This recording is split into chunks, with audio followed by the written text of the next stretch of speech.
불상을 파묻어버린 큰 스님, 며칠 뒤 땅속에서 발견된 이것에 모두 무릎을 꿇었다. 고요를 먹고 자라는 잿빛 기와가 능선처럼 펼쳐진 심산의 사찰 무영사. 그림자마저 소리를 죽이는 그곳의 공기는 언제나 서늘한 향나무 냄새와 희미한 묵향으로 채워져 있었다. 그러나 오늘 무영사의 공기는 달랐다. 평생을 목불 조성에 바친 노승, 범진이 마침내 그의 필생의 역작, 광명부를 완성했기 때문이다. 법당 안은 감격과 경외로 가득 찼다. 수십 년 묵은 거대한 향나무를 통째로 깎아 만든 불상은 인간의 손으로 빚었다고는 믿기지 않을 만큼 완벽한 모습으로 좌정해 있었다. 잔잔한 미소를 머금은 입술, 반쯤 감긴 채 삼라만상을 굽어보는 듯한 눈매, 금빛으로 빛나는 옷자락의 유려한 흐름까지. 그것은 단순한 불상이 아니었다. 살아 숨쉬는 부처 그 자체인 듯했다. 수제자인 수월은 흐르는 눈물을 닦아낼 생각도 못한 채 스승의 역작 앞에 무릎을 꿇었다. 그의 등 뒤로 늘어선 다른 제자들과 신도들 역시 경탄의 탄식을 흘리며 연신 절을 올렸다. 향로에서는 제자들이 올린 최상급의 치명이 푸른 연기를 피워 올리며 법당 안을 몽환적인 향기로 가득 채웠다. 그 향기는 불상의 금빛과 어우러져 마치 극락정토의 한가운데에 와 있는 듯한 착각을 불러일으켰다. 모두가 환희에 젖어 있을 때 불상을 완성한 범진 스님만이 홀로 어두운 표정으로 서 있었다. 그의 얼굴에는 평생의 수건을 이룬 자의 만족감이나 후련함 대신 깊은 고뇌와 혐오감마저 서려 있었다. 주름진 미간은 펴질 줄 몰랐고 불상을 바라보는 그의 눈빛은 마치 끔찍한 흉터를 들여다보는 듯했다. 스승님, 어찌 옥체라도 편찮으신 것입니까? 이토록 장엄한 부처님을 완성하시고도 표정이 어두우십니다.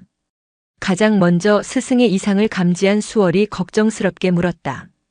그는 스승의 마음을 헤아리고자 했지만 범진의 침묵은 얼음장처럼 차갑기만 했다. 범진은 제자들의 감격에 찬 얼굴과 완벽한 자태로 앉아있는 불상을 번갈아 보았다. 그의 눈에는 그 모든 광경이 한편의 기괴한 연극처럼 비쳤다. 한참의 침묵 끝에 범진의 마른 입술이 겨우 열렸다. 그의 목소리는 쇠를 긁는 것처럼 거칠고 낮았다. 저것은 부처가 아니다. 법당 안의 모든 소음이 순간 멎었다. 제자들은 자신들의 귀를 의심했다. 향 연기마저도 공중에 멈춘 듯한 절대적인 정적 속에서 범진의 말이 이어졌다. 금빛으로 칠한 내 평생의 흉터다. 누구도 그 말의 의미를 이해하지 못했다.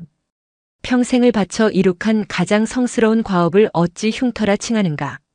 사찰의 재정과 운영을 도맡아 온 도겸이 참지 못하고 나섰다. 그는 실리적이고 현실적인 승려였다. 스승님, 과로에 심신이 지치신 모양입니다. 광명불께서는 우리 무영사의 천년을 밝혀주실 등불이십니다. 곧 온 세상에서 스승님의 공덕을 칭송하고 이 부처님을 보러 구름처럼 인파가 몰려들 것입니다. 도겸의 말은 합리적이었다. 이 불상은 무영사의 위상을 드높이고 수많은 중생을 절로 이끌어들일 성스러운 보물이었다. 그러나 범진은 도겸의 말을 들은 채도 하지 않았다. 그는 여전히 불상에게서 눈을 떼지 못한 채 마치 저주를 퍼붓듯 나지막이 의졸였다. 욕망이 형태를 갖추면 저리도 아름다운 법이지. 내 평생의 수행이 고작 저 금빛 나무 토막 하나를 깎아내기 위함이었더냐. 그 말을 끝으로 범진은 뒤도 돌아보지 않고 법당을 나가버렸다. 남겨진 제자들은 거대한 불상과 스승이 사라진 빈자리 사이에서 어찌할 바를 몰랐다. 완벽한 불상은 여전히 자비로운 미소를 띤 채 그들을 내려다보고 있었지만 그 미소는 어쩐지 방금 전 스승이 남긴 말 때문에 섬뜩하고 공허하게 느껴졌다. 감격의 눈물은 식어갔고 그 자리에는 차가운 혼란과 불안의 씨앗이 싹트기 시작했다. 무영사의 가장 영광스러운 날은 그렇게 가장 깊은 균열의 시작이 되고 있었다. 완성의 순간 터져나왔던 환희는 거짓말처럼 사라졌다. 무영사는 이제 무거운 침묵에 잠겨 있었다. 광명불은 여전히 법당 중앙에서 금빛을 발하고 있었지만 사찰의 승려들은 누구도 감히 그 앞을 편안히 지나지 못했다. 불상은 더 이상 깨달음의 상징이 아니었다. 그것은 스승 범진이 뱉어낸 이해할 수 없는 화두이자 사찰 전체를 짓누르는 거대한 그림자였다. 범진의 기행은 날이 갈수록 심해졌다. 그는 더 이상 법당에 발을 들이지 않았다. 불상이 있는 곳이라면 어디든 그쪽으로는 시선조차 주지 않으려 애썼다. 아침 예불에도 저녁 공양에도 그의 모습은 보이지 않았다. 그는 자신의 거처인 무건당에 칩거한 채 마치 보이지 않는 적과 싸우는 사람처럼 쇠약해져 갔다. 수월은 스승의 그림자처럼 그를 살폈다.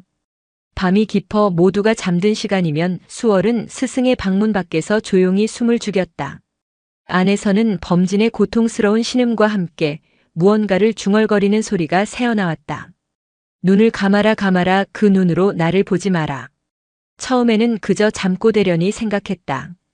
하지만 그 속삭임은 매일 밤 계속되었다.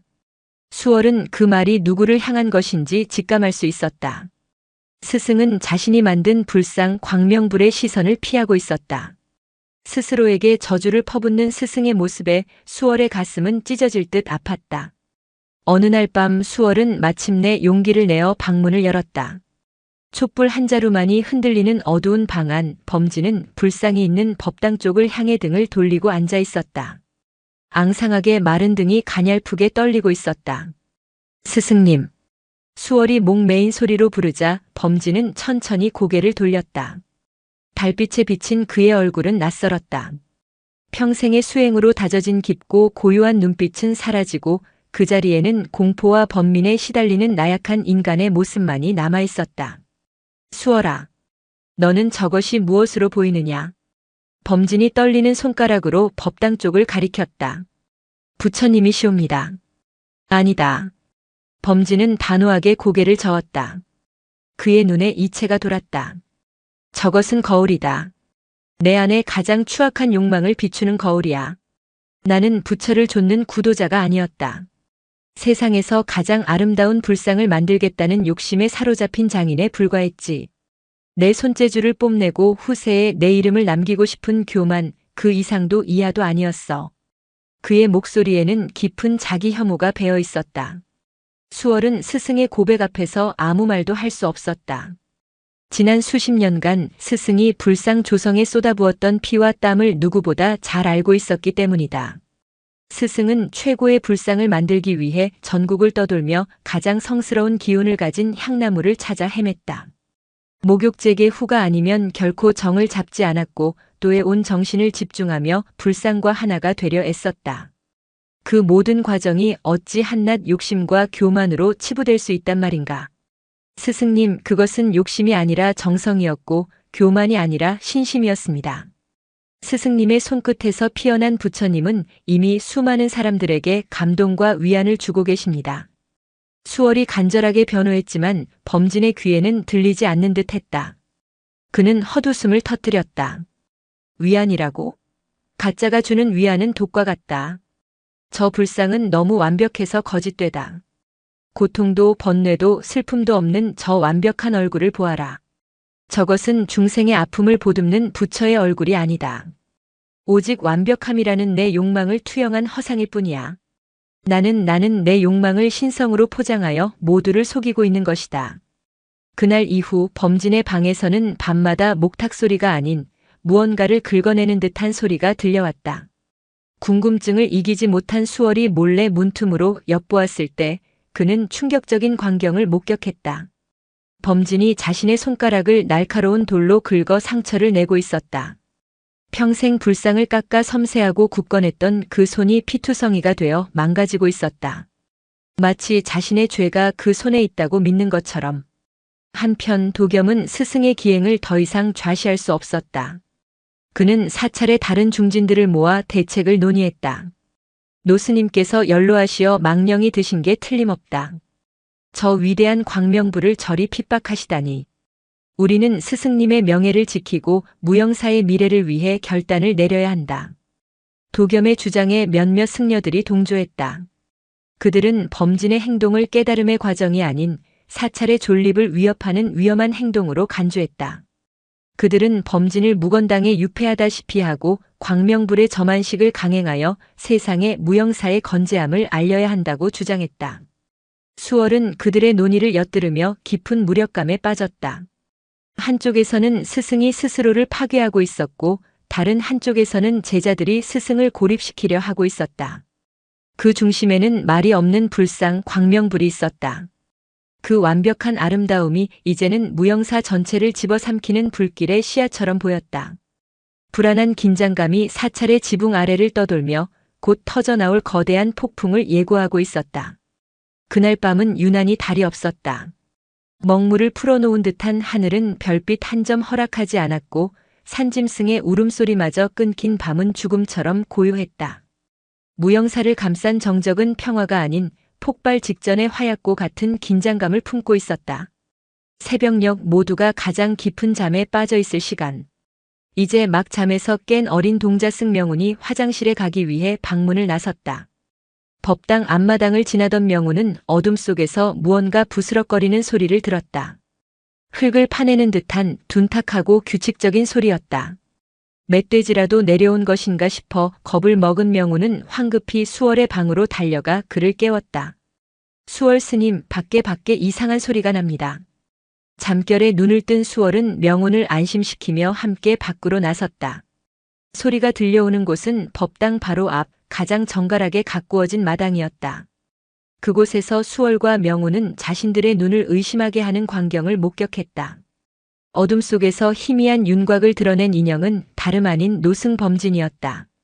범진은 승복 소매를 걷어붙인 채 땀으로 온몸이 흠뻑 젖어 있었다. 그의 손에는 자루가 긴 삽이 들려 있었고 그는 미친 사람처럼 맹렬하게 땅을 파헤치고 있었다.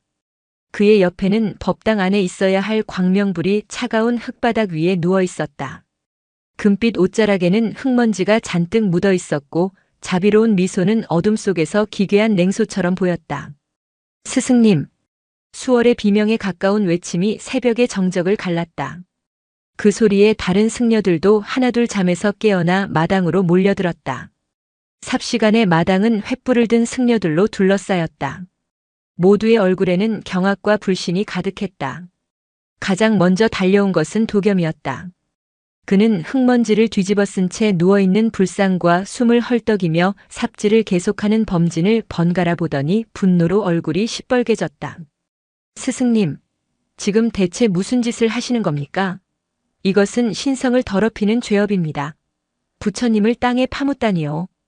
도겸이 달려들어 범진의 삽을 빼앗으려 했지만 노쇠한 스승은 믿을 수 없는 힘으로 그를 뿌리쳤다.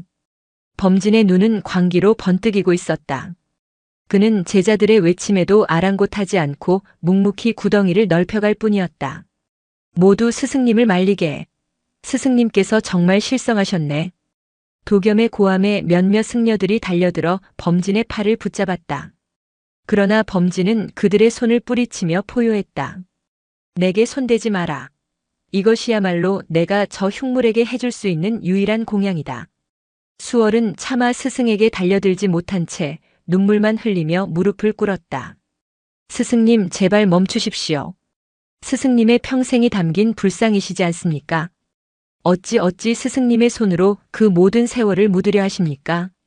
수월의 애원에 미친 듯이 삽을 놀리던 범진의 움직임이 잠시 멈칫했다. 그는 천천히 고개를 들어 자신을 둘러싼 제자들을 보았다. 그들의 얼굴에는 분노, 경멸, 연민, 그리고 이해할 수 없다는 깊은 혼란이 뒤섞여 있었다. 범진은 삽자루에 몸을 기댄 채 텅 빈 눈으로 허공을 응시했다. 그리고는 지친 목소리로 하지만 법당 전체에 울릴 만큼 또렷하게 말했다. 불상을 빚어낸 그 손으로 나는 부처를 부수었다. 그는 잠시 숨을 골랐다. 그의 시선은 흙구덩이에 누운 광명불을 향했다. 이제야 진짜 공양을 올리는 것이다. 그 말을 끝으로 범진은 마지막 남은 힘을 다해 삽으로 흙을 퍼 불상의 얼굴 위로 쏟아부었다. 금빛 얼굴이 한 줌의 흙으로 더러워지는 순간 도겸의 이성이 끊어졌다. 그는 범진을 밀치고 불상을 끌어안으려 했다. 승려들은 두 패로 나뉘어 한쪽은 범진을 말리고 다른 한쪽은 도겸을 말리며 뒤엉켰다. 아비규환의 현장이었다.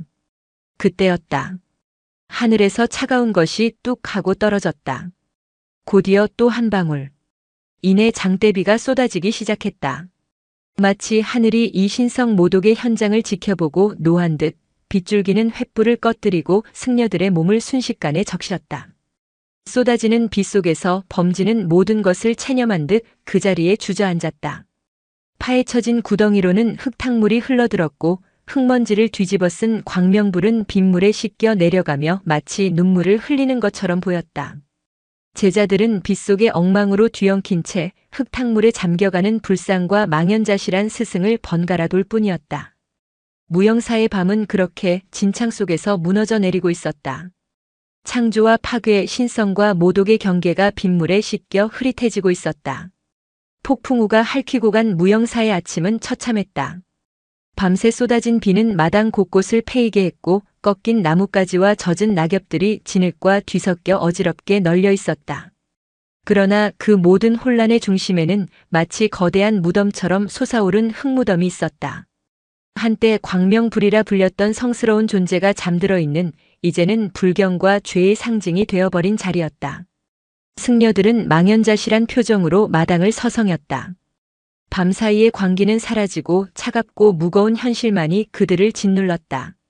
스승 범진은 자신의 거처인 무건당에 스스로를 가둔 채 묵비권을 행사했다. 문 밖으로 죽 한 그릇을 들여보내도 그것은 조금도 줄지 않은 채 다시 나왔다. 그는 외부의 모든 것을 거부하고 있었다. 파괴의 광풍이 휩쓸고 간 후 그는 폭풍의 눈처럼 절대적인 고요 속으로 침잠했다. 사찰의 실권은 자연스럽게 도겸에게로 넘어갔다. 그는 밤사이의 충격에서 가장 먼저 벗어나 사태를 수습하기 시작했다. 그의 얼굴에는 분노와 함께 이 위기를 기회로 삼으려는 냉철한 결단력이 서려 있었다. 그는 모든 승려를 대웅전으로 소집했다. 광명불이 사라진 법당은 횡하고 을씨년스러웠다. 모두 들으시오.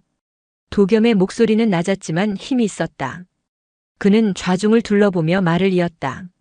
어젯밤 우리 무영사는 계산일에 가장 치욕스럽고 참담한 일을 겪었소. 노스님께서는 연로하신 탓에 신마에 사로잡히셨소. 우리는 스승님의 마지막 명예를 지켜드리고 이 더럽혀진 사찰을 다시 일으켜 세워야 할 의무가 있소. 그의 말은 논리적이고 설득력이 있었다. 스승의 행동을 병으로 규정함으로써 제자들이 스승을 심판하는 폐륜에서 벗어날 명분을 주었다. 동시에 사태 수습의 정당성을 확보했다. 우선 노스님께서는 무건당에서 나오지 못하도록 할 것이요. 이는 스승님을 벌하는 것이 아니라 외부의 오해와 비난으로부터 스승님을 보호하기 위함이요. 또한 저 불경한 흙무덤은 7날 동안 온 사찰 대중이 참회 기도를 올린 후 길이를 택해 파내고 불상을 수습하여 정화의식을 거행할 것이요. 무영사에 실추된 위신을 바로 세우기 위해 나는 오늘 산을 내려가 관아와 인근 대찰에 이 사태를 알리고 도움을 청하겠소. 도겸의 계획은 일사천리였다. 그는 이 혼란을 무영사의 권력 구조를 재편하고 자신의 영향력을 확고히 하는 계기로 삼고 있었다. 대부분의 승려들은 뚜렷한 대안이 없었기에 그의 결정에 묵묵히 따랐다. 오직 수월만이 그의 결정에 동의할 수 없었다. 수월의 마음속에는 스승의 마지막 말이 지워지지 않고 맴돌았다. 이제야 진짜 공양을 올리는 것이다. 그것이 어찌 신마에 사로잡힌 자의 헛소리란 말인가. 그 말에는 광기가 아닌 너무나도 깊고 처절한 깨달음의 무게가 실려 있었다. 수월은 모두가 마당을 정리하고 참회 기도 준비를 하는 동안 홀로 무건당으로 향했다. 굳게 닫힌 문 앞에서 그는 오랫동안 망설이다가 작은 목소리로 스승을 불렀다. 스승님 수월입니다. 제발 무엇이라도 좋으니 말씀 한마디만 해주십시오. 제자들은 길을 잃었나이다. 안에서는 아무런 대답도 들려오지 않았다. 수월은 문틈으로 차가운 공기가 새어나오는 것을 느끼며 스승이 마치 살아있는 송장처럼 변해버린 것만 같아 두려웠다. 그는 포기하지 않고 문에 이마를 기댄 채 속삭였다. 도겸 스님은 스승님을 병든 사람이라 말합니다. 불상을 다시 파내어 정화하겠다고 합니다. 그것이 스승님의 뜻입니까? 스승님께서 올리신 진짜 공양은 대체 무엇이었습니까? 그때였다. 안에서 마른 기침 소리가 들리더니 쇠약하지만 분명한 목소리가 흘러나왔다. 땅도 제 몫을 가져야 하는 법이다. 예. 금빛으로 아무리 감싸도 나무는 나무. 흙에서 온 것은 흙으로 돌아가 제 본분을 다해야지. 황금은 무겁다. 저 나무가 평생 짊어진 무게를 이제야 땅이 대신 짊어지려는 게야. 그러니 소화가 끝날 때까지 기다려라. 소화. 수월은 그 단어의 의미를 곱씹었다. 마치 땅이 불상을 먹어치우기라도 한다는 듯한 기이한 표현이었다. 스승의 말은 여전히 선문답 같았지만 수월은 그 안에 도저히 거역할 수 없는 어떤 진실의 힘이 담겨 있음을 느꼈다. 그날 오후 도겸의 명에 따라 무영사의 입구에는 산중 무건 참회 기도라는 방이 내걸렸다. 외부인의 출입을 통제하고 사찰 내부의 일을 외부로 발설하지 못하게 하려는 조치였다. 범진은 자신의 거처에 연금되었고 사찰은 도겸의 완벽한 통제하에 들어갔다. 무영사는 겉으로는 다시 안정을 되찾는 듯 보였다. 그러나 스승을 가두고 그의 뜻을 거스르려는 제자들의 사찰에는 불길한 긴장감이 감돌았다. 그리고 마당 한가운데 모두가 외면하는 흙무덤은 마치 거대한 심장처럼 침묵 속에서 조용히 무언가를 잉태하고 있었다. 7날의 참회 기도가 시작되었다. 도겸의 엄격한 감독 아래 무영사의 승려들은 이른 새벽부터 늦은 밤까지 법당과 마당을 오가며 경을 외고 절을 올렸다. 하지만 그들의 기도에는 간절함보다 의무감과 불안감이 더 짙게 배어 있었다. 모두의 시선은 애써 외면하면서도 힐끗힐끗 마당 중앙의 흙무덤으로 향했다. 시간이 흐를수록 흙무덤은 기이한 변화를 보이기 시작했다. 폭우로 다져진 흙은 보통 마르면서 갈라지기 마련인데 그곳의 흙은 늘 축축한 기운을 머금고 있었다. 그리고 색깔이 점점 짙어졌다. 처음에는 평범한 황토색이었던 흙이 마치 땅속에서부터 붉은 물감이라도 배어나오는 것처럼 검붉은 빛을 띠기 시작했다. 역한 부패의 냄새 대신 비온 뒤의 숲처럼 깊고 달콤한 흙냄새가 주변에 감돌았다. 어린 동자승 명운이 그 변화를 가장 먼저 알아차렸다. 어느 날 아침 마당을 쓸던 명운은 흙무덤 한가운데서 이전에는 없던 작은 균열을 발견했다. 호기심에 가까이 다가간 명운은 저도 모르게 비명을 지를 뻔했다. 균열 사이로 연두빛의 작은 싹 하나가 고개를 내밀고 있었던 것이다. 싹싹이 났어요. 명운의 외침에 주변에 있던 승려들이 웅성거리며 모여들었다. 불경한 땅 성물을 묻은 죄업의 자리에서 생명이 돋아났다는 사실에 모두가 경악했다. 소식을 들은 도겸은 미간을 찌푸린 채 현장으로 달려왔다. 그는 검붉은 흙더미를 뚫고 솟아난 연약한 싹을 보며 불쾌한 표정을 지었다. 요사스러운 일이로다. 부처님을 묻은 죄의 자리에서 풀 따위가 자라나다니. 이는 필시 부처님의 노여움이 형상으로 나타난 것일 게다. 그는 당장 싹을 뽑아버리라고 명했다. 그러나 승려들은 누구도 선뜻 나서지 못했다. 그 작은 싹에는 연약함과는 어울리지 않는 강인한 생명력과 신비로운 기운이 느껴졌기 때문이었다. 그들의 망설임에 도겸의 분노가 폭발했다. 어리석은 것들. 저것이 무엇으로 보이는가? 저것은 생명이 아니라 죄업의 뿌리다. 당장 뽑아내지 못할까? 도겸이 직접 싹을 향해 손을 뻗는 순간이었다. 멈추십시오. 수월이 그의 앞을 가로막았다. 그의 눈빛은 전과 달리 단호하고 흔들림이 없었다.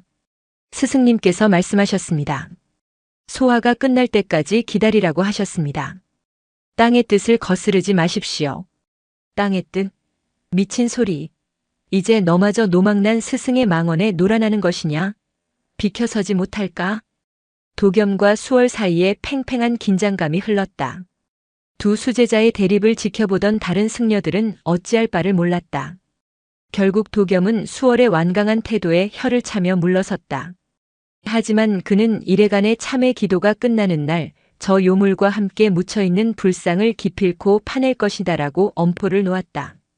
그날 밤 수월은 모두가 잠든 후 홀로 흙무덤 앞으로 다가갔다. 낮보다 한 뼘은 더 자란 듯한 싹은 달빛 아래에서 영롱한 빛을 발하고 있었다. 수월은 그 앞에 조용히 무릎을 꿇었다. 그는 이곳에 묻힌 것이 죄가 아니라 스승이 말한 진짜 공양의 씨앗일지도 모른다는 예감에 사로잡혔다. 그는 가만히 흙 위로 손을 얹었다. 차가울 것이라는 예상과 달리 땅속 깊은 곳에서부터 온화하고 따뜻한 기운이 느껴졌다. 마치 거대한 생명이 숨을 쉬고 있는 것만 같았다. 수월은 다시 무건당으로 향했다. 그는 문 밖에 꿇어앉아 낮에 있었던 일과 싹에 대한 이야기를 소상히 아뢰었다. 한참 동안 아무런 대답이 없었다. 실망한 수월이 자리에서 일어나려 할 때 문 안쪽에서 나직한 스승의 목소리가 흘러나왔다. 그 나무는 기억하고 있는 게지. 기억이라니요? 무엇을 말씀이십니까? 수백 년 전 피비린내 나는 전쟁터 한복판에서 홀로 살아남은 나무였다. 수많은 병사들의 피와 한을 양분 삼아 자라났지. 나는 그 나무의 기이한 나이테와 붉은 수에게 매료되어 그 슬픔을 신성함으로 깎아낼 수 있으리라 교만하게 믿었다. 범진의 목소리는 회한으로 떨리고 있었다. 나는 실패했다. 내 칼끝은 그 나무가 품은 고통의 기억을 지우지 못했어. 오히려 금빛 욕망으로 그 기억을 덮어버리려 했을 뿐. 이제야 땅이 그 나무의 오랜 기억을 위로하고 제 본 모습을 꽃 피우게 해주려는 것이다. 수월은 그제야 모든 것을 어렴풋이 깨달을 수 있었다. 스승이 묻은 것은 불상이 아니었다. 수백 년간 응어리진 슬픔과 고통의 기억이었다. 그리고 지금 땅 위로 솟아나는 것은 단순한 싹이 아니었다. 그 모든 아픔을 끌어안고 피어나는 대지의 대답이었다. 수월은 흙무덤을 향해 몸을 돌려 깊이 합장했다. 심장이 세차게 뛰기 시작했다. 이래의 참의 기도가 끝나는 날이 밝았다. 싹은 그 짧은 시간 동안 믿을 수 없는 속도로 자라나 이제는 제법 어린 묘목의 형태를 갖추고 있었다. 줄기는 아이의 팔뚝만큼 굵어졌고 검붉은 흙의 빛깔을 닮아 기이한 자줏빛을 띠었다. 짙푸른 잎사귀 사이로는 작고 단단한 꽃봉오리들이 밤하늘의 별처럼 맺혀 있었다. 무영사의 분위기는 폭발 직전이었다. 도겸을 따르는 무리들은 그 나무를 요목이라 부르며 당장 베어내고 불태워야 한다고 주장했다. 그들은 나무가 자라날수록 사찰의 불길한 기운이 들어찬다고 믿었다. 반면 수월을 중심으로 한 소수의 승려들은 그것을 신목이라 여기며 스승의 깊은 뜻이 드러날 때까지 지켜보아야 한다고 맞섰다. 결국 도겸의 인내심이 바닥났다. 그는 더 이상 이 혼란을 좌시할 수 없다고 판단했다. 오늘 저 요사스러운 나무를 뽑아내고 광명불을 수습하여 사찰을 정화할 것이다. 부처님의 뜻을 거스르려는 자는 이 절에서 내쫓을 줄 알아. 도겸은 자신을 따르는 승려들에게 곡괭이와 삽을 들게 하고 흙무덤으로 향했다. 그의 눈에는 이성적인 판단 대신 자신의 권위에 도전하는 모든 것을 파괴하려는 독단만이 가득했다. 수월과 그를 따르는 몇몇 승려들이 달려와 나무 앞을 가로막았다. 그들은 아무런 무기도 들지 않은 채 그저 온몸으로 나무를 지키려 했다. 길을 비켜라 수월. 너는 지금 사찰의 근본을 어지럽히고 있다. 도겸이 삿대질을 하며 고함을 쳤다. 진정으로 사찰을 어지럽히는 것은 저 나무가 아니라 스승님의 뜻을 헤아리지 못하고 눈앞의 현상에만 집착하는 우리들의 어리석은 마음입니다. 제발 멈추십시오. 수월이 간절히 외쳤지만 도겸은 코웃음을 쳤다. 어리석은 것은 바로 너다. 저것이 품고 있는 것이 무엇인지 아느냐? 수백 년 묵은 원혼들의 한이다. 저것은 부처님의 자비가 아니라 원귀들의 저주가 피워낸 괴물일 뿐이야. 저것들을 밀치고 나무를 뽑아내라. 도겸의 명령에 장정 승려들이 수월의 어깨를 잡고 밀치기 시작했다. 수월은 필사적으로 버텼지만 역부족이었다.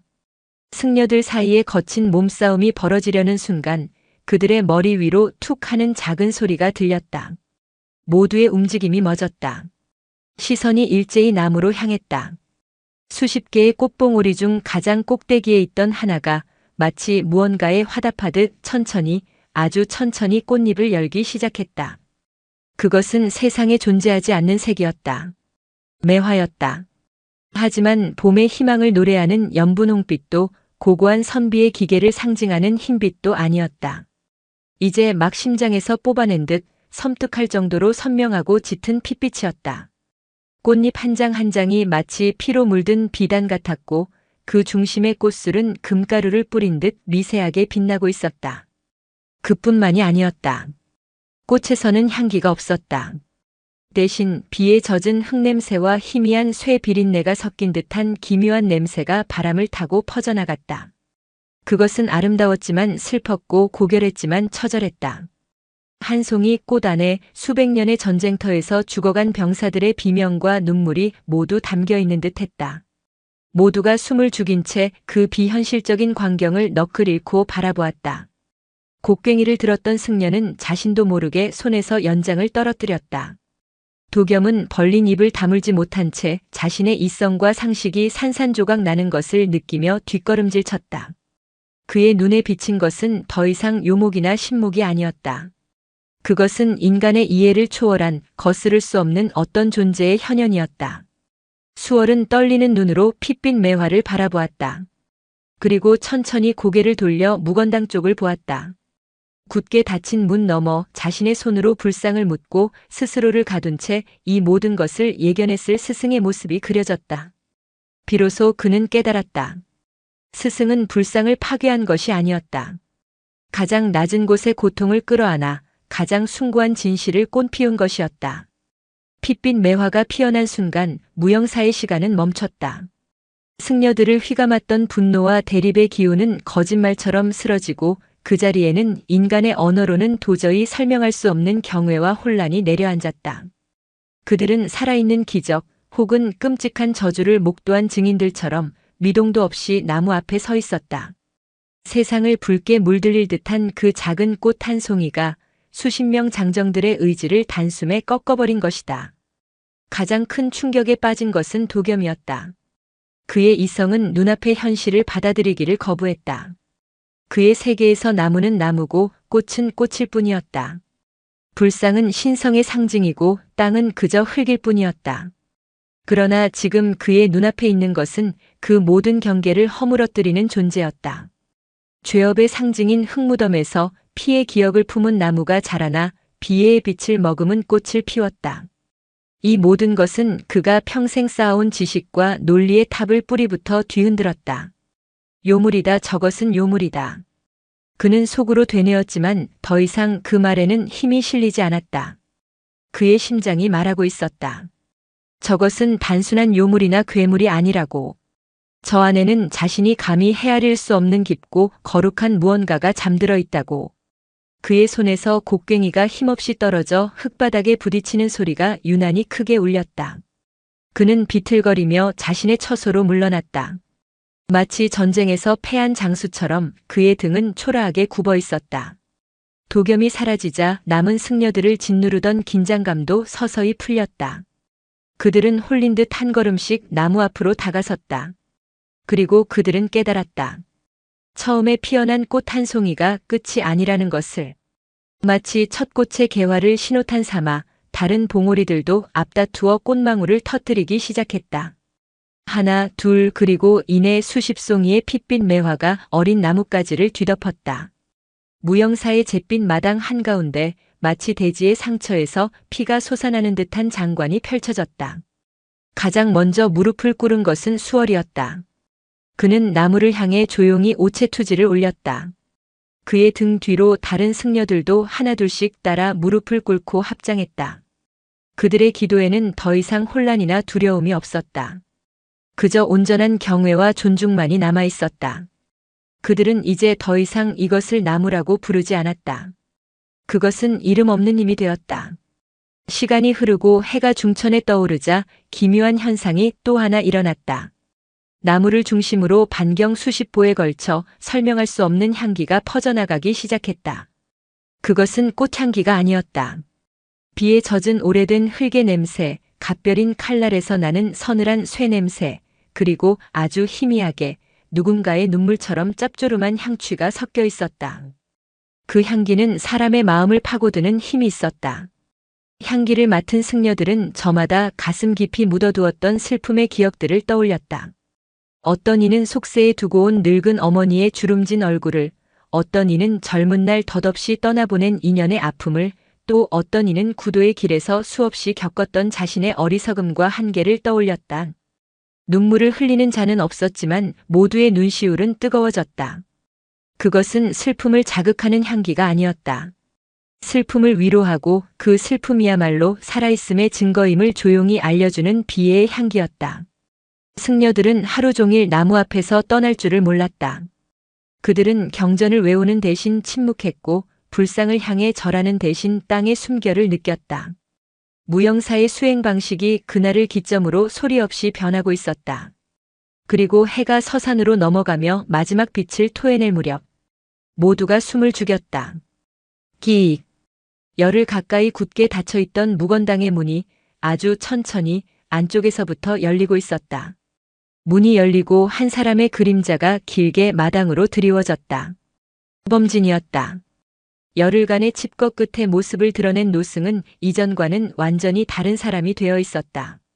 쇠약해진 육신은 금방이라도 쓰러질 듯 위태로워 보였지만 그의 두 눈은 가을 하늘처럼 맑고 깊었다. 범민과 고뇌의 그림자는 완전히 사라지고 그 자리에는 세상의 모든 것을 있는 그대로 받아들이는 자의 평온함만이 가득했다. 사찰의 모든 승려들이 숨을 죽인 채 그의 등장을 지켜보았다.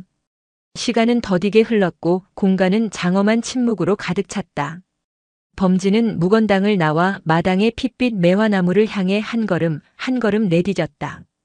그의 걸음은 느리고 조심스러웠지만 한치의 망설임도 없었다. 마치 태어난 아기를 처음 만나러 가는 아버지처럼 혹은 평생을 그리워한 도반을 마주하러 가는 구도자처럼 그가 내딛는 한 걸음이 무형사의 새로운 역사가 되고 있었다. 수월은 자신도 모르게 눈물을 흘렸다. 스승의 저 위태롭고도 장엄한 걸음 속에서 그는 평생을 바친 한 인간의 처절한 구도의 여정을 보았다. 창조의 환희와 오만, 파괴의 고통과 결단, 그리고 마침내 도달한 침묵의 깨달음까지. 나무 앞에 다다른 범진은 한참 동안 아무 말 없이 그저 피처럼 붉은 꽃들을 바라보았다. 그는 천천히 손을 들었다. 한때 천하제일의 조각가라 불렸지만 이제는 스스로 상처를 내어 투박해진 그 손이었다. 떨리는 손끝이 마침내 꽃잎 하나에 가만히 닿았다. 그 순간 범진의 맑은 눈에서 조용히 눈물 한 방울이 흘러내려 주름진 뺨을 타고 흘렀다. 그는 울고 있었다. 그러나 그 눈물은 슬픔의 눈물도 기쁨의 눈물도 아니었다. 수백 년간 이 땅에 쌓여온 이름 없는 존재들의 아픔을, 자신의 어리석음을, 그리고 마침내 그 모든 것을 끌어안고 피어난 생명의 위대함을 온몸으로 느끼는 자의 공감의 눈물이었다. 범진은 나무 앞에 가부좌를 틀고 조용히 앉았다. 마치 원래부터 그 자리에 있었던 바위처럼 그는 나무와 하나가 된 듯 보였다. 그때였다. 닫힌 문 뒤에서 번민하던 도겸이 마침내 뛰쳐나왔다. 그의 얼굴은 창백했고 머리는 산발이었지만 그의 눈에는 더 이상 오만과 분노가 없었다. 그는 범진과 나무가 만들어내는 성스러운 풍경 앞에 차마 가까이 다가가지 못하고 멀찍이서 땅바닥에 머리를 박았다. 스승님, 제가 어리석었습니다. 도겸의 목소리는 울음으로 갈라져 나왔다. 평생 남 앞에서 굽히는 법이 없었던 그의 어깨가 가엽게 떨리고 있었다. 저는 법당의 크기와 불상의 금빛으로 부처를 증명하려 했습니다. 사찰의 명성과 사람들의 찬사로 깨달음을 얻으려 했습니다. 가장 낮은 곳의 고통을 보지 못하고 가장 화려한 곳만 바라보는 장님이었나이다. 이 죄인을 벌하여 주십시오. 그는 이마가 깨어지도록 땅에 머리를 찧었다. 그의 통렬한 참회에 지켜보던 다른 승려들도 함께 눈시울을 붉혔다. 범진은 천천히 눈을 떴다. 그는 도겸을 돌아보며 꾸짖지도 위로하지도 않았다. 그저 잔잔한 미소를 머금은 채 나지막이 말했다. 일어나거라, 도겸아. 사찰을 지키려는 너의 마음이 어찌 죄가 되겠느냐. 다만 우리가 지켜야 할 절은 저 기와 지붕 아래가 아니었을 뿐이다. 범진은 핏빛 매화나무를 가리켰다. 절이란 본디 눈물 흘리는 자들이 기대어 쉴 수 있는 그림자를 내어주는 곳이다. 보아라. 저 나무는 자신의 온몸으로 수백 년의 눈물을 피워내어 우리에게 가장 깊은 그늘을 만들어주고 있지 않으냐. 이제 저 나무가 우리의 법당이고 저 꽃잎 하나하나가 우리의 부처이니라. 범진의 말은 우레와 같은 할도 복잡한 화두도 아니었다. 그러나 그 어떤 경전의 구절보다도 깊고 강력하게 그 자리에 있는 모두의 가슴을 관통했다. 도겸은 흐르는 눈물을 멈출 수 없었다. 그는 스승이 가리키는 나무를 바라보았다. 이제 그의 눈에 그 나무는 더 이상 기이한 요물도 신비한 기적도 아니었다. 그저 아픈 자들을 위해 기꺼이 자신의 몸을 내어준 세상에서 가장 거룩하고 자비로운 스승의 모습으로 보일 뿐이었다. 그날 이후 무영사는 다시 태어났다. 변화는 조용했지만 근본적이었다. 사찰의 중심은 대웅전에서 핏빛 매화나무가 있는 마당으로 완전히 옮겨왔다. 승려들은 더 이상 법당 안에 모여 정해진 시간에 예불을 올리지 않았다. 대신 그들은 저마다의 시간에 매화나무 앞에 나아가 조용히 좌선하거나 나무 주위를 느리게 경행했다. 나무는 매일 다른 모습을 보여주었다. 어떤 날은 핏빛이 유난히 짙어져 보는 이의 가슴을 서늘하게 했고, 어떤 날은 은은한 광채를 뿜어내며 주변을 환하게 밝혔다. 승려들은 그 나무의 변화를 통해 날씨의 흐름보다 더 깊은 생멸의 법칙과 연기의 도리를 온몸으로 배웠다. 핏빛 매화나무는 그 어떤 경전보다도 생생하고 위대한 새기지 않은 경전이었다. 범진은 다시 법문을 시작했지만 그의 가르침 또한 전과는 완전히 달라졌다. 그는 더 이상 어려운 불경 구절을 인용하거나 복잡한 교리를 설명하지 않았다. 그저 찻잔을 들어 보이며 이 안에 우주가 있다고 말하거나 바람에 흔들리는 나뭇가지를 가리키며 저것이 너의 마음이다라고 말할 뿐이었다. 그의 모든 가르침은 매화나무로 귀결되었다. 어느 맑은 날 범진은 모든 대중을 나무 앞에 모았다. 우리는 부처를 금과 나무 속에 가두어 눈으로 볼 수 있고 손으로 만질 수 있는 형상으로 소유하려 했다. 완벽한 모습에서 깨달음을 찾으려 했지. 허나 진정한 깨달음은 완벽함 속에 있지 않다. 오히려 그 완벽함이 감추려 하는 상처와 고통 속에 있느니라. 그는 나무의 붉은 줄기를 부드럽게 쓰다듬으며 말을 이었다. 이 나무는 우리에게 가르쳐준다. 진흙 속의 연꽃처럼 가장 깊은 고통 속에서 가장 숭고한 꽃이 피어날 수 있음을. 수백 년간 이 땅이 품어온 아픔을 외면하지 않고 그 기억을 온몸으로 끌어안아 피워낸 저 핏빛 꽃잎이야말로 내가 평생을 바쳐 깎아내려 했던 그 어떤 불상보다 더 자비롭고 위대한 부처의 얼굴이다. 그의 법문이 끝나자 수월이 조심스럽게 물었다. 스승님, 그렇다면 이제 대웅전의 텅 빈 좌대는 어찌해야 하옵니까? 대웅전 안 광명불이 사라진 좌대는 사찰의 아픈 역사처럼 공허하게 남아 있었다. 범진은 잠시 생각에 잠기더니 단호하게 말했다. 치워라. 모두가 놀랐다. 불상이 없는 절은 상상할 수 없었기 때문이다. 저 나무가 우리의 법당이라면 법당 안에 또 다른 부처를 모실 필요가 없다. 저 빈자리는 비어있는 그대로 우리에게 더 큰 가르침을 줄 것이다. 채우려는 욕망을 버리고 비어있음을 온전히 받아들이는 것. 그것이 우리가 해야 할 새로운 공부다. 범진의 명에 따라 며칠에 걸쳐 대웅전의 좌대가 해체되었다. 이어서 사찰 곳곳에 작은 법당들에 모셔져 있던 불상과 보살상들도 조용히 거두어져 창고 안으로 옮겨졌다. 무영사는 점차 우상을 섬기는 절이 아닌 살아있는 진리 그 자체를 마주하는 수행 공간으로 변모해갔다. 무영사의 기이한 소문은 닫힌 산문을 넘어 조금씩 세상 밖으로 새어나가기 시작했다. 불상을 묻은 절, 피 흘리는 매화가 피는 절. 소문을 들은 몇몇 객승과 순례자들이 호기심을 안고 험한 산길을 올라 무영사를 찾아왔다. 그들은 웅장한 불상이나 화려한 단청 대신 텅 빈 법당과 마당 한가운데서 기이한 붉은 빛을 뿜어내는 매화나무 그리고 그 앞에서 묵묵히 좌선하는 승려들의 모습을 마주하고는 깊은 충격에 빠졌다. 그들은 무영사에서 며칠을 묵으며 말로는 설명할 수 없는 깊은 평화와 위안을 얻고 산을 내려갔다. 무영사의 전설이 시작되고 있었다. 그것은 금빛 기적의 전설이 아니었다. 상처를 끌어안고 고통을 피워낸 진흙 위의 붉은 매화에 대한 이야기였다. 시간은 소리 없이 흘러 계절의 옷을 갈아입혔다. 핏빛으로 타오르던 매화는 어느덧 꽃잎을 떨구고 무성했던 짙푸른 잎사귀마저 모두 내려놓았다. 이제 마당에 남은 것은 검붉은 줄기가 하늘을 향해 뻗어나간 앙상한 겨울나무의 모습이었다. 그러나 그 모습은 황량하지 않았다. 마치 대지에 깊이 뿌리내린 혈관처럼 그 안에는 혹독한 추위를 견뎌내는 강인한 생명의 힘이 고동치고 있었다. 무영사의 명성은 산문을 넘어 세상으로 퍼져나갔다. 그러나 세상에 전해진 이야기는 닳고 왜곡되어 본래의 모습을 잃어버렸다.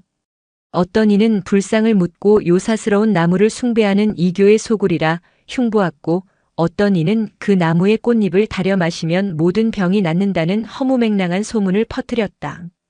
범진은 한순간에 부처를 모독한 요승이 되었다가 병을 고치는 신이한 도인이 되기도 했다.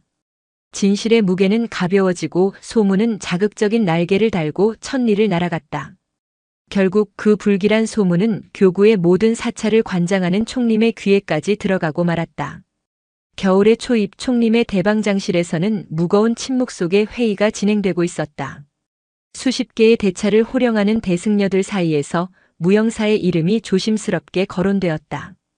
불상을 없애고 나무를 숭배한다 하니 이는 불법의 근간을 흔드는 해괴망측한 일이옵니다. 범진 노사가 평생 목불 조성에 힘써온 공덕이 있으나 노쇠하여 망령이 든 것이 분명합니다. 이대로 두었다가는 교단 전체의 위신이 실추될 것입니다. 의견은 하나로 모아졌다. 이단을 바로 잡아야 한다는 것이었다. 마침내 총림의 최고 어른인 방장 스님이 입을 열었다. 계율을 바로 세우는 데는 현묵율사가 적임자일 듯하니 그를 보내 사태의 진상을 파악하고 조치하도록 하시오. 현묵율사. 그의 이름이 나오자 장내에는 나직한 탄성이 흘렀다. 현묵은 교단에서 가장 학식이 높고 계율의 밝은 학생이었다. 그의 지식은 삼장을 꿰뚫었고 그의 수행은 칼날처럼 예리하여 한치의 어긋남이 없었다. 그는 자비보다 규율을, 체험보다 경전을 중시하는 인물이었다. 그에게 있어 부처의 가르침은 경전 안에 완벽하게 기록된 절대적인 진리였으며 그것을 해석하고 따르는 것 외에 다른 길은 있을 수 없었다. 현묵에게 무영사의 이야기는 이해하거나 존중해야 할 새로운 가르침이 아니라 제거해야 할 위험한 잡초에 불과했다. 며칠 뒤 차가운 겨울바람을 가르며 한 통의 서신이 무영사에 도착했다. 총림의 직인이 찍힌 서신에는 사찰의 변고에 대한 진상조사를 위해 현묵율사를 파견하니 조사에 성실히 임하라는 차가운 명령이 담겨 있었다. 사찰의 대중들은 술렁였다. 이제 겨우 얻은 평화가 외부의 힘에 의해 깨어질 위기에 처한 것이다. 도겸은 과거의 자신처럼 경전과 논리로 무장했을 현묵율사의 방문에 깊은 우려를 표했다.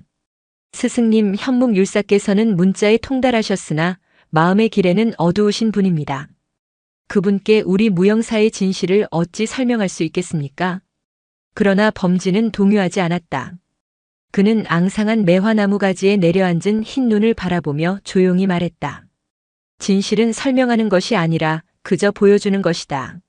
올 손님이 온 것뿐이니 소란 피우지 말고 마당이나 깨끗이 쓸어두거라. 그리고 이래 후 겨울 산의 능선 너머로 긴 행렬이 나타났다. 화려한 가사를 차려입은 총림의 승려들과 그들을 호위하는 장정들. 그 행렬의 가장 앞에서 조금의 흐트러짐도 없는 걸음으로 걸어오는 이가 바로 현묵율사였다. 세상의 법과 규율이 없는 저를 심판하기 위해 산문을 넘어서고 있었다. 현묵율사의 행렬이 무영사 경내로 들어서는 순간 그들은 깊은 정적과 마주했다. 그들을 맞이한 것은 요란한 의식이나 긴장한 기색이 아니었다. 그저 마당을 쓰는 빗자루 소리와 범진을 비롯한 무영사 승려들의 담담한 침묵뿐이었다. 현묵의 눈썹이 꿈틀했다. 그는 사찰의 주지라는 자가 예를 갖춰 문 밖에서 자신을 맞이하지 않은 것에 대한 불쾌감을 감추지 않았다. 그의 날카로운 시선이 가장 먼저 향한 곳은 텅 빈 대웅전이었다. 불상이 있어야 할 자리가 공허하게 비어 있는 것을 확인한 그의 얼굴은 차갑게 굳어졌다. 그에게 있어 불상 없는 법당은 영혼 없는 육신과도 같았다. 그는 시선을 돌려 마당 한가운데에 흉터처럼 서 있는 앙상한 나무를 보았다. 저것이 바로 모든 소문의 근원이라는 것을 직감했다. 그대가 이 절의 책임을 맡고 있는 범진인가? 현묵이 마치 죄인을 신문하듯 물었다. 그의 목소리에는 권위와 오만이 가득했다. 범진은 조용히 허리를 굽혀 예를 표한 뒤 자신을 책임자가 아닌 이 정원의 늙은 정원사라고 소개했다. 그 대답에 현묵의 미간이 더욱 좁혀졌다. 정원사라 좋네. 그럼 묻겠네, 정원사. 그대는 어찌하여 부처님의 존귀한 형상을 파내어 땅에 묻는 참남한 죄를 저질렀는가? 화엄경에 이르길 불상을 훼손하는 자는 무간지옥에 떨어진다 하였거늘 그대는 경전의 가르침이 두렵지 않은가? 현묵의 질문은 날카로운 칼처럼 범진을 겨누었다. 그는 범진이 경전의 권위 앞에 무릎 꿇고 자신의 죄를 고백하기를 기대했다. 그러나 범진은 경전으로 답하지 않았다. 그는 그저 마당 한 구석, 겨울 햇살 아래에서 꾸벅꾸벅 졸고 있는 늙은 개를 가리켰다. 율사님, 저 개에게는 부처가 있습니까? 없습니까? 선문답 같은 질문에 현묵의 얼굴이 붉어졌다. 그는 이것이 자신의 권위에 대한 정면 도전이라 여겼다. 지금 감히 나를 시험하는가? 그따위 말장난으로 죄업을 덮으려 하지 말게. 묻는 말에나 답하시게. 어느 경전, 어느 구절에 불상을 파묻어도 좋다는 가르침이 있단 말인가? 현묵이 언성을 높였다. 그의 뒤에 선 승려들도 범진을 비난하는 눈빛으로 쏘아보았다. 그 순간 범진이 조용히 입을 열었다. 부처는 경전 속에만 계신 것이 아니기 때문입니다. 범진은 앙상한 매화나무로 다가갔다. 그는 거친 나무 껍질을 늙은 어머니의 손을 만지듯 부드럽게 쓰다듬었다. 저는 평생 나무를 깎아 부처를 찾았으나 정작 부처는 제 칼끝에 있지 않았습니다. 부처는 이 나무가 품고 있던 수백 년의 아픔 속에 있었습니다. 땅에 묻혀 신음하던 그 기억 속에 있었습니다. 저는 불상을 묻은 것이 아닙니다. 제가 만든 허상을 거두고 본래부터 이곳에 계셨던 진짜 부처님께 자리를 돌려드렸을 뿐입니다. 그것은 변명이 아니었다. 한 구도자의 처절한 고백이었다. 그러나 현묵의 귀에 그 말은 들리지 않았다. 그의 머릿속은 오직 경전의 문자와 교단의 규율로 가득 차 있었다. 체험으로 얻은 깨달음은 문자로 증명될 수 없었기에 그에게는 모두 헛소리에 불과했다. 궤변이로다. 고통과 기억 따위를 부처라 칭하다니. 이는 명백히 부처님을 모독하고 중생을 현혹하는 외도의 가르침이다. 나는 총림의 권한으로 명한다. 현묵은 매화나무를 손가락으로 가리키며 판결을 내렸다. 저 요사스러운 나무는 당장 베어내고 그 뿌리까지 파내어 불태워라.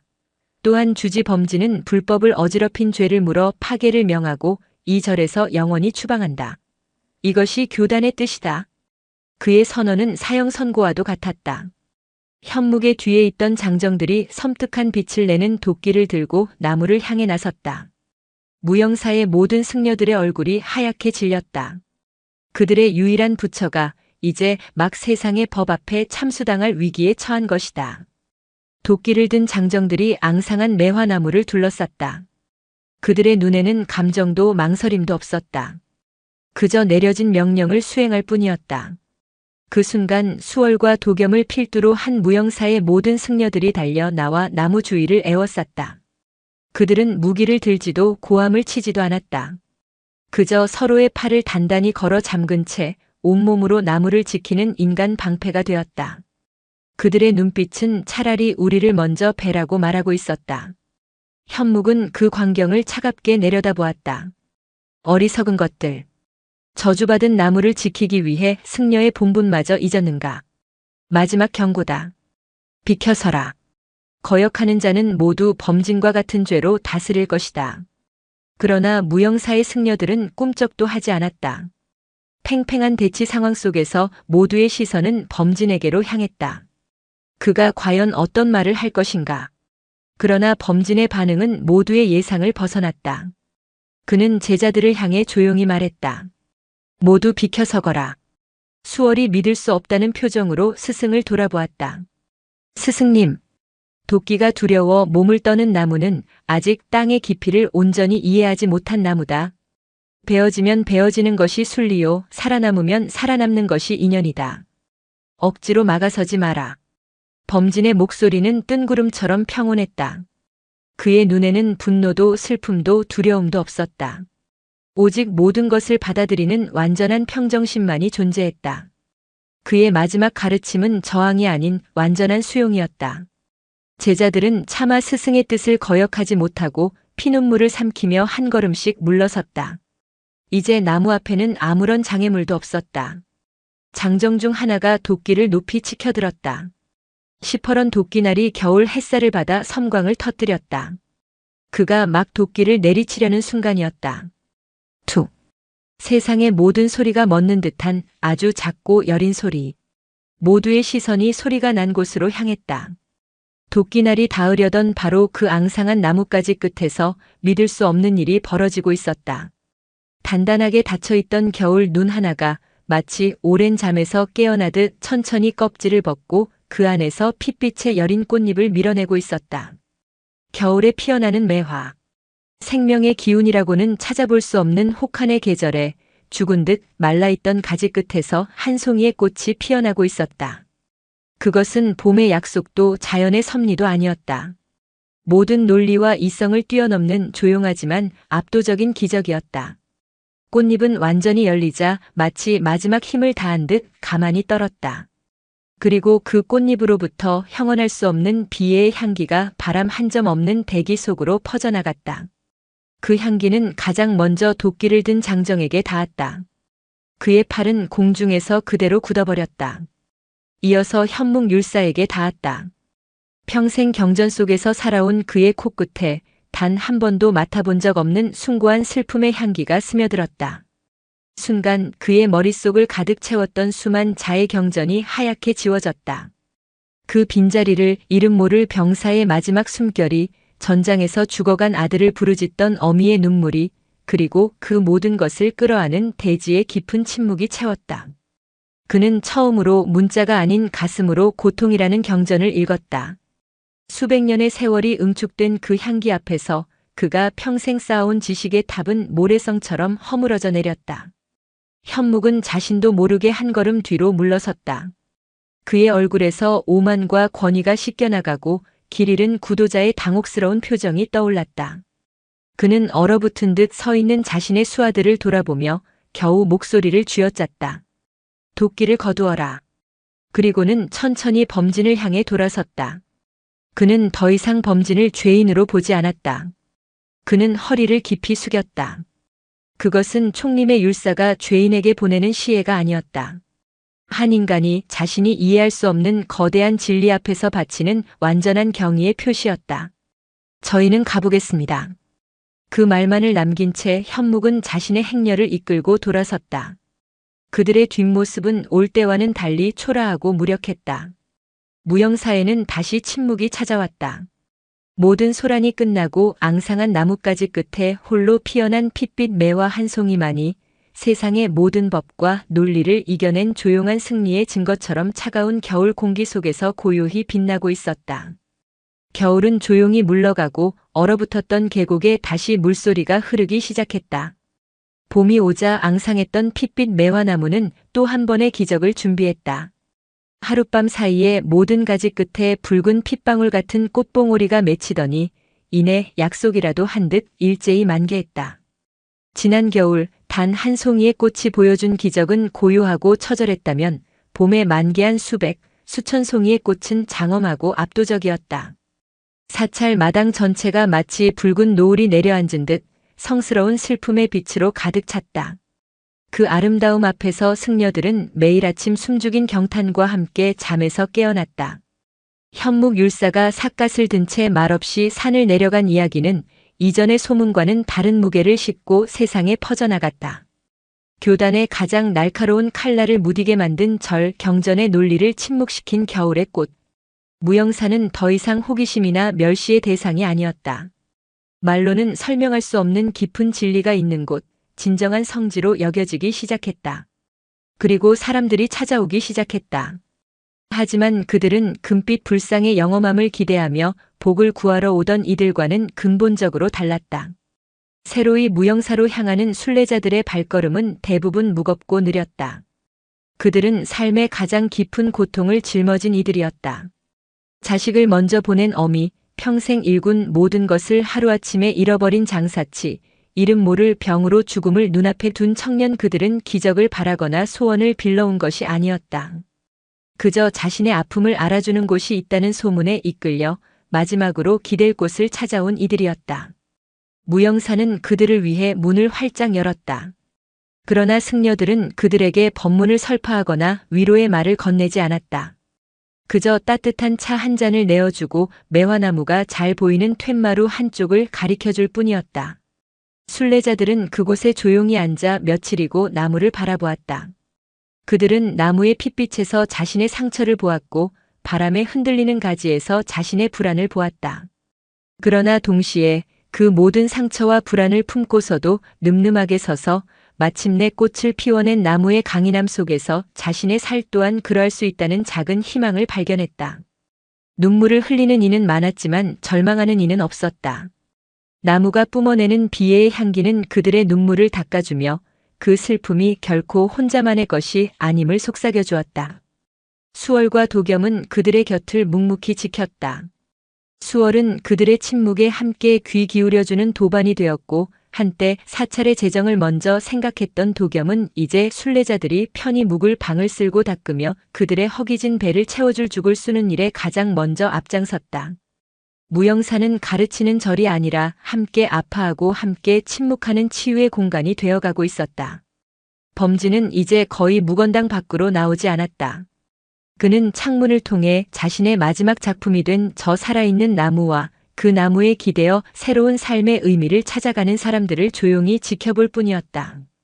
그의 육신은 하루가 다르게 쇠약해졌지만 그의 눈빛은 갓 닦은 거울처럼 투명했다. 그는 자신의 삶이 저물어가는 것을 마치 저 매화가 언젠가 꽃잎을 떨굴 것을 알듯 자연스럽고 평온하게 받아들이고 있었다. 여름이 다가오면서 핏빛 매화는 절정의 아름다움을 뽐낸 뒤 마침내 하나둘씩 꽃잎을 떨구기 시작했다. 바람이 불 때마다 수백, 수천의 붉은 꽃잎들이 비처럼 흩날리며 마당을 붉게 물들였다. 그 모습은 소멸이 아니라 성스러운 회귀처럼 보였다. 범진의 생명도 그 흩날리는 꽃잎과 같았다. 그는 조용히 자신의 마지막이 다가왔음을 직감했다. 어느 맑은 아침 그는 수월과 도겸을 자신의 처소로 불렀다. 두 제자는 어느새 스승의 양팔과도 같이 지혜와 자비를 겸비한 듬직한 수행자로 성장해 있었다. 이제 내가 떠날 때가 된 모양이다. 범진의 목소리는 갈라졌지만 평온했다. 그는 슬퍼하는 제자들을 향해 희미하게 미소 지었다. 울지 마라. 늙은 잎이 떨어져야 새 잎이 돋는 법. 생사 또한 그러하다. 그는 마지막 힘을 다해 몸을 일으키려 애썼다. 나를 저 나무 아래로 데려다 주겠느냐. 수월과 도겸은 조심스럽게 스승의 앙상한 몸을 부축하여 마당으로 나섰다. 범진의 발걸음은 거의 허공을 걷는 듯 위태로웠다. 마침내 매화나무 아래에 다다른 그는 마치 오랜 친구에게 기대듯 나무의 거친 줄기에 등을 기댔다. 붉은 꽃잎들이 그의 흰 머리 위로 달아빠진 승복 위로 고요히 내려앉았다. 그는 하늘을 올려다보며 평생을 회고하는 듯한 나직한 목소리로 의졸였다. 평생을 나무를 깎아 부처를 만들려 했구나. 허나 결국 저 나무가 나를 깎아 사람을 만들었어. 그의 시선이 수월과 도겸에게 향했다. 그의 눈에는 마지막 당부가 담겨 있었다. 내가 떠나거든 사리를 수습하여 탑을 세우지 마라. 그저 한 줌의 재로 만들어 이 나무 아래에 흩뿌려 주거라. 나 또한 이 땅의 길고 긴 기억의 한 조각이 되고 싶다. 그것이 그의 마지막 유언이었다. 범진은 천천히 눈을 감았다. 마침 불어온 바람에 수많은 꽃잎들이 그의 주위를 붉은 강물처럼 맴돌다 흩어졌다. 그는 마치 그 꽃잎의 흐름에 자신의 마지막 숨을 실어보내듯 조용히 열반에 들었다. 그의 얼굴에는 어떤 고통의 흔적도 없었다. 평생을 짓누르던 창조의 욕망과 파괴의 고뇌에서 완전히 벗어나 마침내 완전한 평화를 찾은 구도자의 얼굴이었다. 제자들은 스승의 마지막 뜻을 받들었다. 장례는 조용하고 간소하게 치러졌다. 한 줌의 재로 변한 범진의 유골은 그의 마지막 안식처가 된 매화나무 아래에 고이 흩뿌려졌다. 한 인간의 치열했던 삶이 그가 평생 사랑하고 괴로워했던 나무의 뿌리로 그가 깨달음을 얻은 대지의 품으로 온전히 돌아가는 순간이었다. 세월이 흘러 강산이 두어 번 변했다. 무영사는 더 이상 세상에 알려지지 않은 작은 절이 아니었다. 그러나 그 명성은 재물이나 권력과는 거리가 멀었다. 그곳은 여전히 화려한 단청 하나 없이 소박했고 우렁찬 독경 소리 대신 바람과 새소리가 법당을 채웠다. 수월은 범진의 뒤를 이어 무영사의 주지가 되었다. 그는 스승처럼 말이 없었지만 그의 깊은 침묵은 그 어떤 웅변보다도 더 큰 위로와 가르침을 주었다. 도겸은 사찰의 살림을 맡아 순례자들이 불편 없이 머물고 수행에만 전념할 수 있도록 묵묵히 외워했다. 한때 대립했던 두 제자는 이제 지혜의 눈과 자비의 손이 되어 범진이 남긴 가르침을 온전히 지켜나가고 있었다. 핏빛 매화나무는 이제 거목이 되어 사찰 마당 전체에 넓은 그늘을 드리웠다. 나무는 해마다 붉은 꽃을 피웠고 그 꽃잎이 흩날릴 때쯤이면 세상의 온갖 상처를 품은 사람들이 구름처럼 몰려들었다. 나무 아래에서 사람들은 울고 웃고 침묵하며 스스로를 치유했다. 어느 늦봄 앳된 얼굴의 젊은 사미승이 무영사를 찾아왔다. 그는 이제 노승의 반열에 들어선 주지 수월에게 공손히 물었다. 큰 스님, 이 절에는 어찌하여 불상이 한 분도 계시지 않습니까? 저희가 의지하고 예를 갖추어야 할 경전은 어디에 있사옵니까? 수월은 대답 대신 젊은 승려를 데리고 마당으로 나섰다. 그는 거대한 매화나무를 가리키며 잔잔한 미소를 지었다. 우리에겐 경전이 단 한 권뿐이라네. 바로 저 나무가 우리의 경전이지. 젊은 승려가 이해할 수 없다는 표정을 짓자 수월이 말을 이었다. 저 나무는 우리에게 단 한 가지 진리를 가르쳐 준다네. 내 자신의 고통이든 세상의 고통이든 결코 그 고통으로부터 눈을 돌리지 말거라. 가장 깊은 상처의 한가운데서야 비록 가장 눈부신 꽃이 피어날 수 있음을 잊지 말거라. 수월의 말에 젊은 승려는 비로소 무언가를 깨달았다는 듯 나무를 우러러 보았다. 바람이 불어와 붉은 꽃잎들을 흩날렸다. 그 꽃잎들은 젊은 승려의 어깨 위에도 수월의 깊어진 주름 위에도 그리고 이름 모를 순례자들의 머리 위에도 공평하게 내려앉았다. 범진은 떠났지만 그의 가르침은 끝나지 않았다. 핏빛 매화나무는 대지에 뿌리 박은 채 해마다 새로운 꽃을 피워내며 세상에서 가장 위대한 경전을 말없이 설법하고 있었다. 그것은 시작도 끝도 없는 끝나지 않는 경전이었다. 영상이 마음에 드셨다면 구독과 좋아요 부탁드립니다. 부탁드립니다. 부탁드립니다. 부탁드립니다.